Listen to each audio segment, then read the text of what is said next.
보시겠습니다. 하나님 말씀은 예레미야서 24장 1절로 10절까지 보시겠습니다. 하나님 말씀은 예레미야서 24장 1절로 10절까지 한 절씩 교독으로 읽겠습니다. 바벨론의 느부갓네살 왕이 유다 왕 여호야김의 아들 여고냐와 유다 고관들과 목공들과 철공들을 예루살렘에서 바벨론으로 ом긴 후에 여호와께서 여호와의 성전 앞에 놓인 무화과 두 광주리를 내게 보이셨는데 한 광주리에는 처음 익은 듯한 극히 좋은 무화과가 있고 한 광주리에는 나빠서 먹을 수 없는 극히 나쁜 무화과가 있더라. 여호와께서 내게 이르시되 예레미야야 내가 무엇을 보느냐 하시매 내가 대답하되 무화과이온데 그 좋은 무화과는 극히 좋고 그 나쁜 것은 아주 나빠서 먹을 수 없게 나쁘니이다 하니 여호와의 말씀이 또 내게 임하니라. 이르시되 이스라엘의 하나님 여호와께서 이와 같이 말씀하시니라.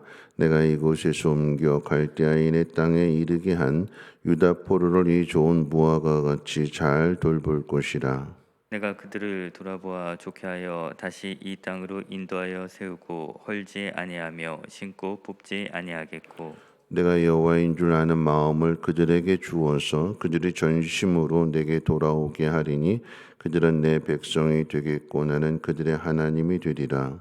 여호와께서 이와 같이 말씀하시니라. 내가 유다의 왕 시드기야와 그 고관들과 예루살렘의 남은 자로서 이 땅에 남아 있는 자와 애굽 땅에 사는 자들을 나빠서 먹을 수 없는 이 나쁜 무화과 같이 버리되 세상 모든 나라 가운데 흩어서 그들에게 환난을 당하게 할 것이며 또 그들에게 내가 쫓아 보낼 모든 곳에서 부끄러움을 당하게 하며 말거리가 되게 하며 조롱과 저주를 받게 할 것이며 내가 칼과 기근과 전염병을 그들 가운데 보내 그들이 내가 그들과 그들의 조상들에게 준 땅에서 멸절하기까지 이르게 하리라 하시니라. 아멘.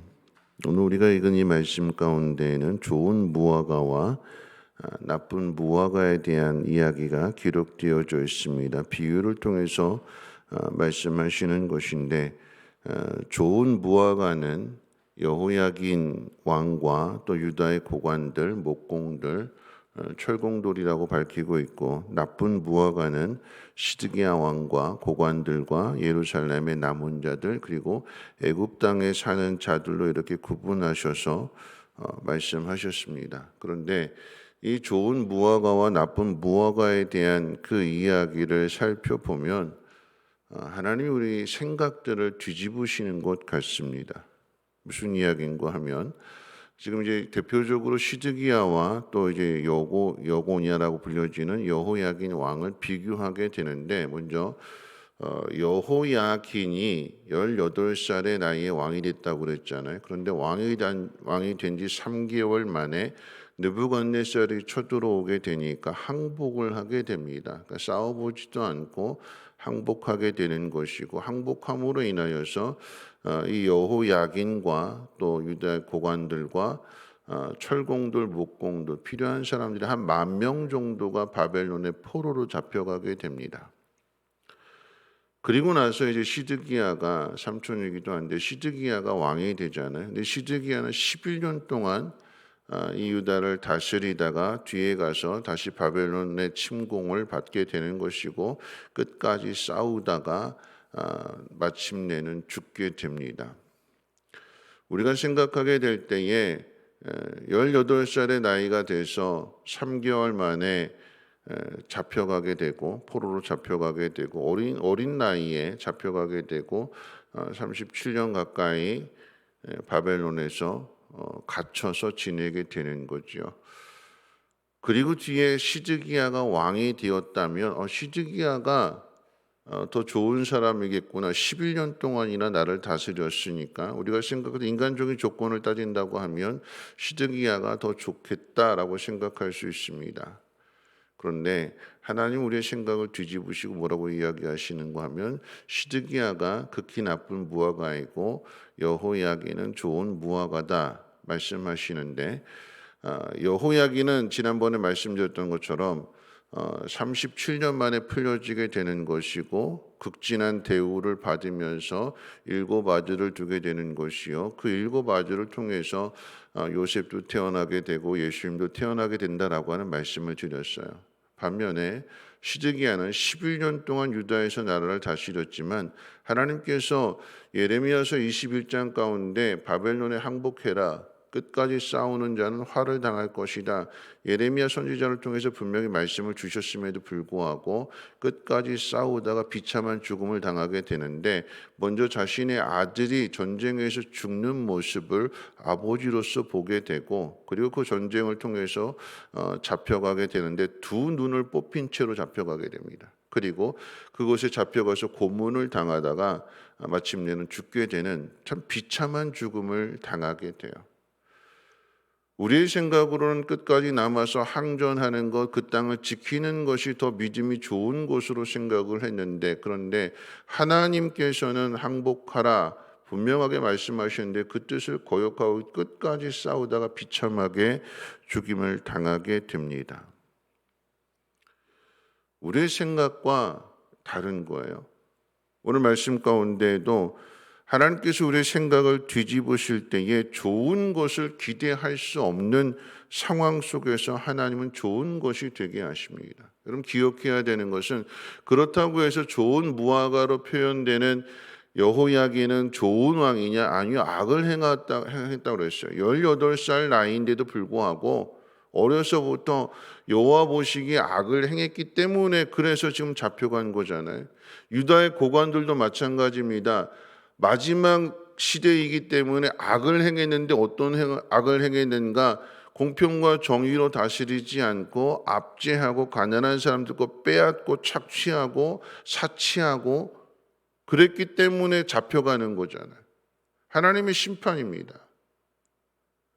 모든 것을 다 빼앗긴 채로, 포로로 다 빼앗긴 채, 그동안 모았던 모든 재산들 다 빼앗긴 채로 포로로 잡혀가는 거예요. 심판입니다. 목공들, 철공들 마찬가지로 목공들, 철공들이 잡혀가는 것은 기술이 있기 때문에 잡혀가는 거예요. 여러분 기술자들을 데려가는데 쉽게 풀어줄까요? 안 풀어주죠. 그들이 잡혀간 것 자체가 다 심판이에요. 남아있는 것도 심판이요, 잡혀간 것도 심판이에요. 극히 좋은 무화과라고 하는 것은 착하고 좋아서가 아니라 하나님의 심판을 받을 수밖에 없는. 근데 왜 좋은 무화과로 표현하시는가 하면 오늘 말씀 가운데 5절부터 계속되는 말씀이 무슨 말씀이냐면 하나님이 이렇게 하겠다, 이렇게 하겠다, 이렇게 하겠다, 이렇게 하겠다 말씀하셔요. 5절의 말씀 보시면 좋은 무화과 같이 잘 돌볼 것이다. 무화과 자체가 좋아서 좋은 무화과가 아니라 잡혀갔는데 하나님이 잘 돌봐주셔서 좋은 무화과가 될 것이래. 6절 말씀 가운데 보면 다시 이 땅으로 인도하여 세우겠다. 누가 하시는가? 하나님이 하시는 일들이에요. 포로로 잡혀간 사람들의 열심히 잘해서 돌아오는 것이 아니라 하나님이 돌아오게 하시겠다. 하나님이 세우시겠다. 주권이 어디에 있는가? 하나님께 있다라고 하는 얘기. 그 다음 말씀 7절에도 보시면 내가 여호와인 줄 아는 마음을 그들에게 주어서 그랬어요. 하나님이 주시는 거예요. 내 마음을 스스로 가꿔서 예쁘게 해서 착한 마음 되어서 좋은 믿음이 되어서 돌아오는 것이 아니라 하나님이 그 마음에 밭을 하나님이 갈아엎으셔서 좋은 밭이 되게 하신대요. 그들이 전심으로 내게 돌아오게 하겠다. 그리고 마지막 부분 가운데 보면 나는 그들의 하나님이 되리라. 하나님이 주셔서, 다시 말하면 하나님이 은혜를 베풀어 주셔서 똑같이 여호야긴이나 시드기야나 똑같이 악한 왕이에요. 심판받을 수밖에 없는 왕인데 죽어 마땅하고 당연한 거고, 근데 하나님이 은혜를 주셔서 좋은 무화과가 되게 하시는, 좋은 마음을 주시고 돌아오게 하셔서 하나님만이 참 하나님이심을 깨닫고 돌아와서 다시 세우고 다시 심고 다시 건설하게 하시는 이 은혜를 주신다라고 하는 것입니다.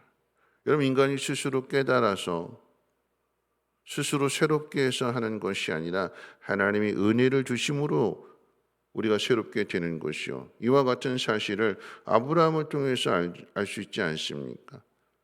아브라함을 의롭게 여기셨기 때문에 아브라함이 그 의로운 훈련을 받아서 의로운 믿음의 사람이 되는 것이지, 아브라함 자체가 처음부터 의로운 사람은 아니잖아요.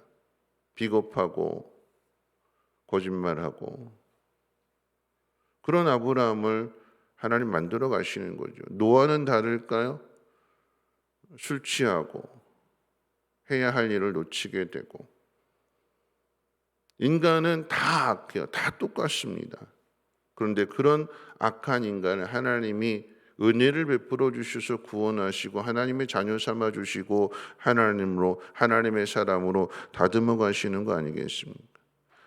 하나님이 긍휼을 베풀어 주시고 하나님의 은혜를 더하셔서 우리가 오늘 이 자리에 있는 것이지, 남보다 더 뛰어나고 더 잘나서가 아니다라고 하는 것을 우리는 기억해야 되는 거죠. 오늘 말씀의 결론이 무엇이냐면, 오늘 하나님께서 이스라엘 백성들을, 남유다를 심판하실 때에 심판이 심판으로만 끝나는 것이 아니라 회복을 위한 심판이라고 하는 것을 알 수 있습니다. 심판을 다 똑같이 당했는데 심판당한 사람들 가운데 하나님이 은혜를 베풀어 주셔서 다시 돌아오게 하시고, 내가 이렇게 하겠다, 이렇게 하겠다, 이렇게 하겠다. 그 하나님이 우리의 아버지가 되시고 하나님이 되시기 때문에 우리에게 소망이 있는 것이지, 하나님이 없다면 우리에게는 아무런 소망이 없는 것입니다. 오늘 이 말씀, 우리가 생각할 때 인간적인 조건으로 따진다면 유다에 남아있는 사람들이 더 좋은 조건을 가진 것 같아요. 유다를 끝까지 지키겠다고 싸우는 사람들이 더 의로운 사람인 것 같아요. 그런데 하나님 이걸 뒤집으셨습니다. 포로로 잡혀간 사람, 내가 그들에게 은혜를 주어서 그들이 여호와인 줄 알고 돌아오게 하겠다. 하나님이 행하시는 일들입니다. 우리가 하나님이 행하시는 일들을 함부로 판단해서는 안 되는 거예요.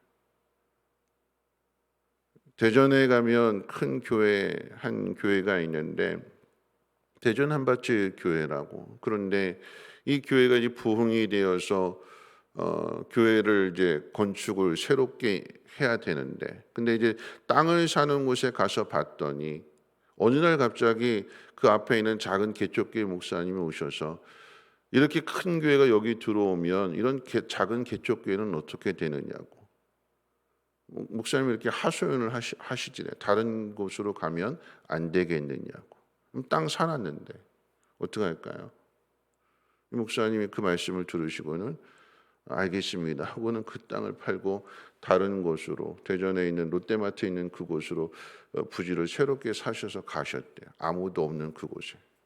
그랬더니 그 자리에 롯데마트가 들어오면서 그 롯데마트 측에서 찾아와 가지고, 이 땅 우리가 주차장으로 하려고 하는데 이 땅을 파시면 안 되겠습니까? 그 옆에 제가 더 좋은 땅을, 더 넓은 땅을 드리겠습니다.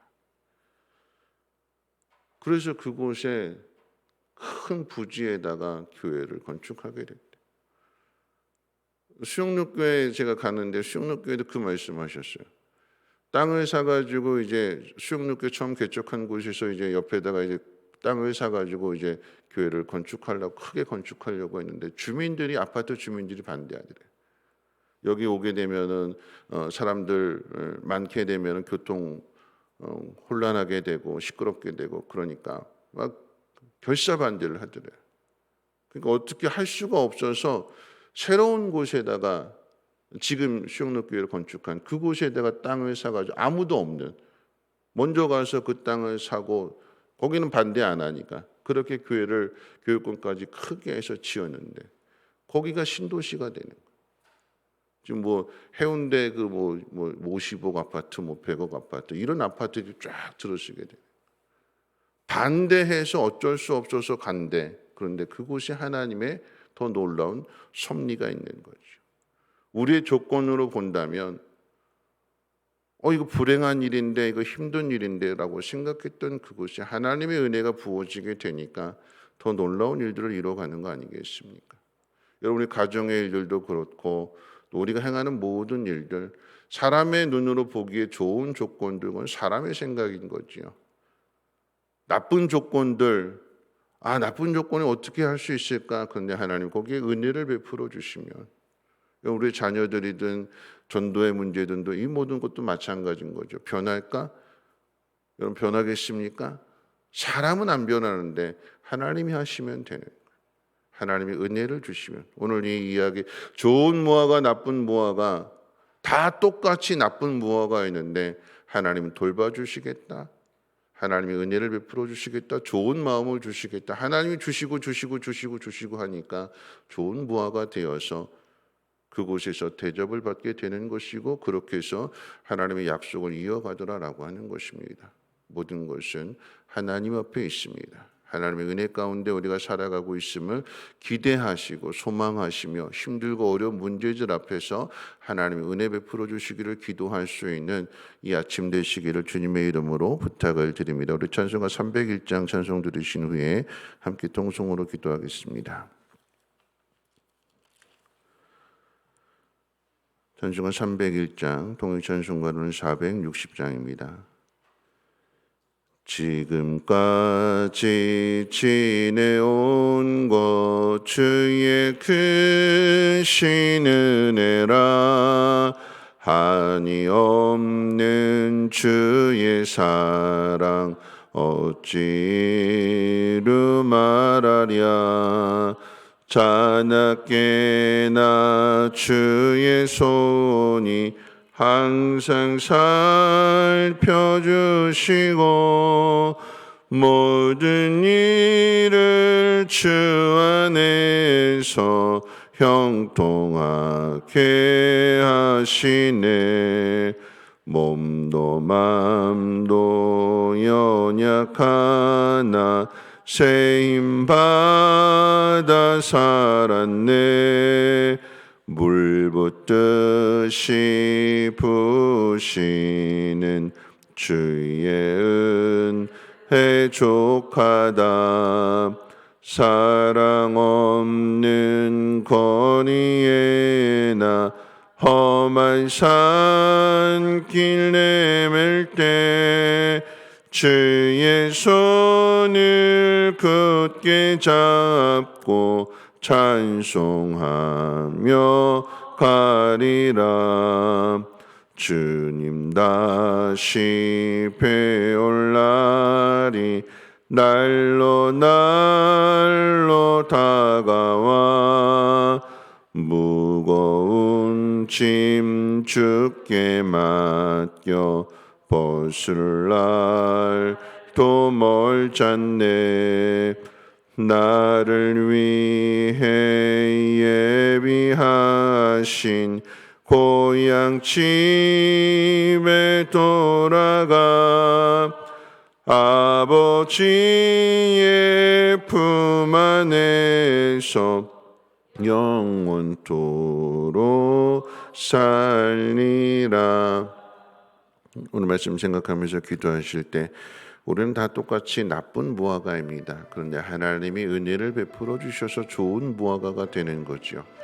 우리 눈앞에 보여지는 모든 상황들, 또 우리가 겪는 모든 일들, 우리가 그것 가지고 판단할 것이 아니라 하나님 은혜 베풀어 주시기를 기대하고 소망하며 또한 기도해야 될 것입니다. 우리가 하나님의 은혜로 살아가게 해달라고, 또 우리의 자녀들도 하나님의 은혜 가운데 살아가게 해달라고 우리 함께 통성으로 하나님 앞에 기도하도록 하겠습니다.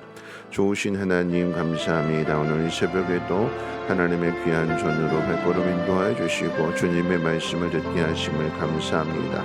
하나님, 우리는 다 나쁜 무화과입니다. 극히 나쁜 무화과입니다.